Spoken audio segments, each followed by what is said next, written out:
At ito pa, isa pa. Tuloy-tuloy pa rin ako nagreklamo. Ayoko na makarinig ng mga bus terminal na naglalagay na may CR para sa kanilang pasahero at naniningil ng 5 pesos, 10 pesos. Lahat ng CR ngayon sa lahat ng bus terminal, libre.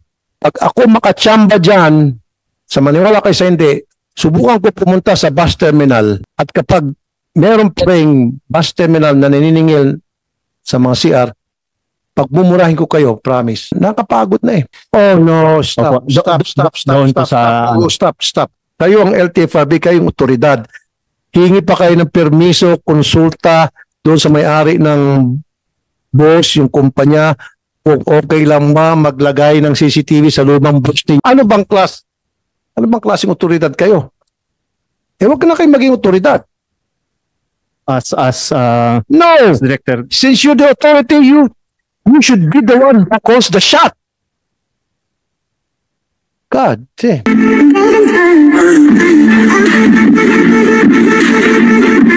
Okay, and then I'll take questions from them. Diba gumawa tayo ng inspection, nandun po kayo sir, kasama po kayo. Salamat again for the second time at sumama kayo sa amin. Na-inspect na ba yung mga bus para masiguro yung kanilang mga gulong ay hindi pudpod bago sila bumiyahe? Okay na ho ba yung mga kanilang mga fire extinguisher, yung mga fire exit kapag nag-discrasya? Yung po ba, na-implement na yun? Tinanggal na ho ba yung mga extra na mga pat-pat doon na upuan ng mga pasahero, na excess passenger, nag-overloaded? Mr. Chair, as regards po dun sa mga gulong, hindi lang po sa garage natin ini-inspect, hindi po sa mga roadside, flag down po natin sila, chine-check po natin yung mga gulong nila kung pudpud na. Kung pudpud na po yan, tinitikitan po yan, tapos yung mga pasahero po, hinahanapan po natin ng lilipatan para hindi na makapagpatuloy pa na sa pagbiyahe. As regards po dun sa requirements po na dun sa loob ng bus as a public utility, we are coordinating with the LTFRB, Mr. Chair, para po mai-mandatory na po nila yan na mailagay po ng mga public utility. Yung mga dashcam, CCTV, meron na ba yan? Lahat ng bus? Kasi nung nag-inspect ako, hindi lahat. Kasi importante yung magkakaroon ng CCTV for the safety of the passenger as well. Kasi, ito, bago yung sagutin. Yes, sa Metro Manila, okay. Iba meron, iba wala. Sa probinsya, halos lahat wala daw eh. Kasi nag-react sa comment section yung maraming mga commuters. So dapat, pinag-usapan natin dito nationwide hindi lang Metro Manila. And karatig na probinsya. So, yung mga CCTV, sir, na-implement yun na yun. Lahat ng buses dapat may CCTV. Even itong mga regular buses dito ay nagpa-apply sa EDSA, Commonwealth. Hindi lang sa provincial buses. Dapat lahat ng bus may CCTV. Yes, Your Honor. Patungkol po dito sa dashcam at saka po CCTV, may requirement po talaga para po doon sa mga bagong applicants. Simula po noong 2018 po, ni-require na po yung mga bagong applicants ng CCTV at dashcam. Ang ginagawa po ng LTFRB doon po sa mga prior po na nakapag-apply po, yun po yung kumukuha pa po kami ng consultation sa mga public utility operators po natin. Siyempre po may dagdag gastos po kasi. Oh no, stop. Stop. Kayo ang LTFRB, kayong otoridad. Hingi pa kayo ng permiso, konsulta doon sa may-ari ng boss, yung kumpanya, kung okay lang ba maglagay ng CCTV sa lumang bus ninyo, baka dagdag gastos lang yan. Ano bang klaseng otoridad kayo? Eh, wag na kayo maging otoridad. No! Director, Since you're the authority, you should be the one who calls the shot. God damn. Sorry po. Sorry. Kayo ang magsasabi kung ano yung dapat gawin para sa kapakanan ng riding public. Hindi yung magsasalita yung may-ari ng bus company. From now on, I want you, lahat ng mga bus na tumatakbo dyan sa EDSA, probinsya, may CCTV, regardless kung bago o luma yan, sir. And I want in 5 working days, update niyo po ako, sir, kung anong ginawa niyo, sir.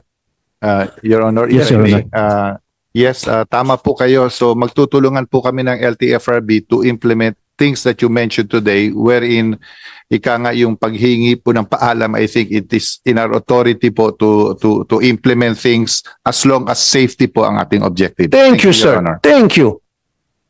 Bakit ang magde-decide yung may-ari ng bus kung safe ba ang bus nila o hindi at hindi yung LTFRB? Kayong otoridad eh. And I want all buses, public buses na merong emergency exit. Na in case of emergency, meron silang bintanang tatakasan. Pag bus na nasusunog o pag bus na tumaob palayo lang, makakatakas sila. And I want all buses na merong fire extinguisher. Kasi nung mag-inspect ako, maraming wala. At hindi expired. Bagong refill. And I want that fully implemented. At ito pa, isa pa.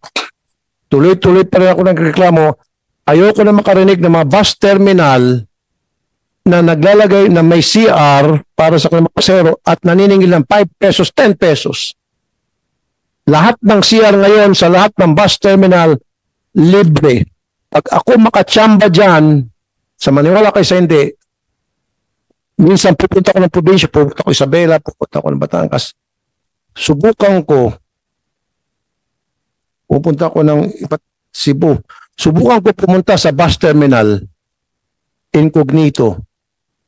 At kapag meron pa rin bus terminal na naniningil sa mga CR, pagmumurahin ko kayo, promise, off-air nga lang. Hindi nga lang sa publiko. Pagmumurahin ko kayo, LTFRB, LTO, LTFRB and DOTR, nakapagod na eh. Please, niloloko natin yung mga riding public. Dapat kasama na sa bayad ng pasahero, yung pasahe nila, yung libreng CR. Maniningil eh. Pag yung gusto mong libreng CR, mabaho, madumi. Sige. Gusto mo yung mabango at may toilet paper and all, alagado ka, 10 pesos. Buksan pareho lahat ng CR yan. Pagandahin at libre lahat. Gusto ko po mangyari yan, can you assure me, Yusek Ortega, effective immediately? Kasi di ba nung nag-inspect ako, may mga nagsunod. Pero yung mga taga Mindanao, taga Visayas, sabi hindi, dito, sir, tuloy-tuloy pa rin, nagbabayad pa rin kami. Yes, Your Honor. In fact po, to be fair with LTFRB, lalo na po si Chair Guadis, yun po yung sinagot niya sa inyo, naalala ko po yun, and precisely after a week he was doing it. So wala lang po akong report kung eksakto ano po yung development. I-suspend nyo yung Kasama po ano, yun. o multahan nyo na malaki yung may-ari ng bus na ayaw pong sumunod. Sige, kanina pa nagtatas na kamay. Unahin natin si Mr. C. Ata, Robert C. Thank you, Mr. Chair. And we want, Taga-saan po kayo, Mr. Robert C? sa Move Us One Coalition po, I'm a co-convener of the Move Us One Coalition. Ano po yun, sir? Actually, advocates po kami ng sustainable mobility. So we are about promoting safe and comfy Philippine accidents. At yun nga kung private. Isang yes, I'm not debating with you. Yeah, may-ari sakyan, may mga insurance to, may mga trabaho to. Further, please keep quiet. Kasi I'm concerned really about sa public vehicles because ito mga sasakay sa public vehicles, mahirap natin kababayan to.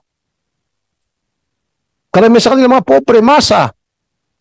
Walang pambayad kapag sila na-aksidente, nasugatan.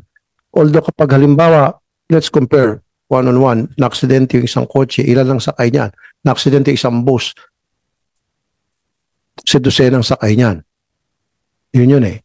So, kung halimbawa may ma-aksidenteng 10 kotse, isang bus lang yan ang katumbas niyan. O kahit na 20 kotse pa, ilan ang pasahero niyan? 20. Isang bus lang ma-aksidente niyan. 20 passengers easily masusugatan.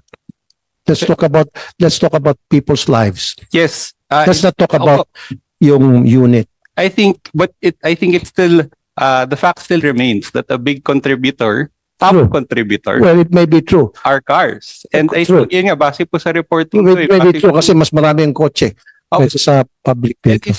shouldn't this be a top safety issue, diba? And ito po yung pinag-uusapan ho natin. Ito lang po. Pero sir, I'm not debating with you. Yes, I sa just mga want to cars. stress Wait, the point. Sir, point of order. Please, keep quiet. Kasi I'm concerned really about sa public vehicles because ito mga sasakay sa public vehicles, mahirap natin kababayan to. Karamihan sa kanila mga pobre, masa. Walang pambayad kapag sila na-aksidente, nasugatan. Whereas ito mga mayari sakyan, may mga insurance to, may mga trabaho to, magagandang trabaho. They can take care of themselves if they get into an accident. Of course, aksidente pa rin yata. Ano pa rin sila? Consider sila as commuters pa rin. Pinag-usapan po dito yung masa. Muna. Saka na po yun. Of course, later on, we'll deal with that. Kaya pala ang forma niyo, sir, formang mayaman kayong dalawang Mr. C. Hindi nga, sir. Sir, kasi ang lumalapit po sa akin, sir, puro may... sorry, sir. Pagsalita niyo muna ako, sir, okay? Ako pong chairman dito. Ako pong may control sa mikropono, okay, ninyo?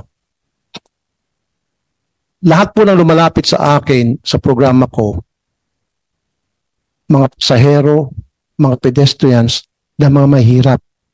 Wala pong lumalapit sa akin mga katulad ninyo. Although, tutulungan ko kayo pag lumapit kayo because you can take care of yourselves. You have the means, the resources, lawyers to take care of your problems. How about these poor people na mas nakararami? Yun po yung point ko dito, sir. Although, of course, asikasuhin ko rin kayo dahil kasama po kayo doon sa dapat maging part ng concerns. Okay? Yeah, Mr. Camara. Mr. Camara. Ang point po namin. Sir, Mr. Camara. Welcome. Okay. Muna. So, thank you so much, Senator, for this. I just want to give my input about other things na pwedeng ilagay sa bus aside from CCTV. Yes, kailangan yon, but that's quite expensive and difficult to maintain. In my 20s to early 30s, I had the chance to travel around, commute lang, Hong Kong, Malaysia, Singapore. And I noticed their buses have a digital speedometer displayed na makikita ng lahat ng pasahero. And that's quite an inexpensive thing to install.